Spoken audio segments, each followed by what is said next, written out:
Matapos ang halos 2 dekadang pagtakas sa batas, naaresto na rin ang isang dating opisyal ng Philippine Army nakabilang sa listahan ng most wanted person na may kaukulang pabuya sa isang joint intelligence-driven operation sa barangay Limunda Upol, Misamis Oriental noong Pebrero 15, 2026.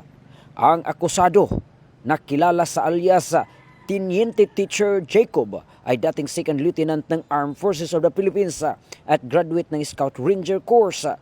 Mayroon siyang nakabinbing warrant of arrest sa kasong kidnapping for ransom na inilabas ng Regional Trial Court Branch 145 sa Makati City noong Hunyo 29, 2007 na walang inirekomendang piyansa.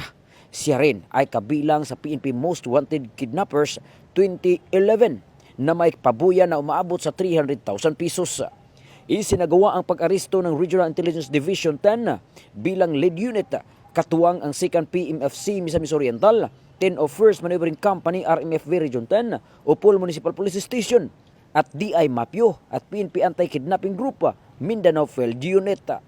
Batay sa record ng kaso, noong Mayo 24, 2007, dinukot ng mga armadong lalaki ang Filipino-Pakistani businessman na si Tariq Mian sa harap ng kanyang tindahan sa Makati City. Nagkaroon ng negosasyon sa ransom na umabot sa 2 million pesos, subalit hindi agad pinalaya ang biktima. Kinabukasan, Hunyo 3, 2007, saka na lamang siya pinakawalan at nasagip ng mga otoridad. Ang mga kasabwat ng akusado, kabilang ang 2 dating sundalo, 1 pulis at 3 iba pa, ay nahatulan noong 2018 ng reclusion perpetua. Siya na lamang ang natitirang nakalaya hanggang sa kanyang pagkakaaresto nitong linggo. Pinuri naman ni Police Brigadier General Christopher N. Abrahano, Regional Director ng Police Regional Office 10, ang mga operatiba sa kanilang tuloy-tuloy na intelligence operations. 19 na taon siyang nagtago, pero inabutan din siya ng hustisya. Malinaw ang mensahe, walang kriminal ang makakatakas magpakailanman, ayon kay General Abrahano.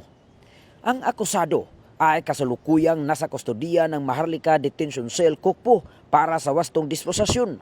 Hinikayat din ang publiko na patuloy na makipagtulungan sa mga otoridad sa pamamagitan ng pagbibigay ng tamang impormasyon laban sa mga kriminal at pugante. Mula dito sa Campo Alagar, ako po ang inyong Police News Network Correspondent mula sa Regional Public Information Office ng Police Regional Office 10, Corporal Joel Lazaro Subsuban, alagad ng batas, tagataguyod ng balitang pulis.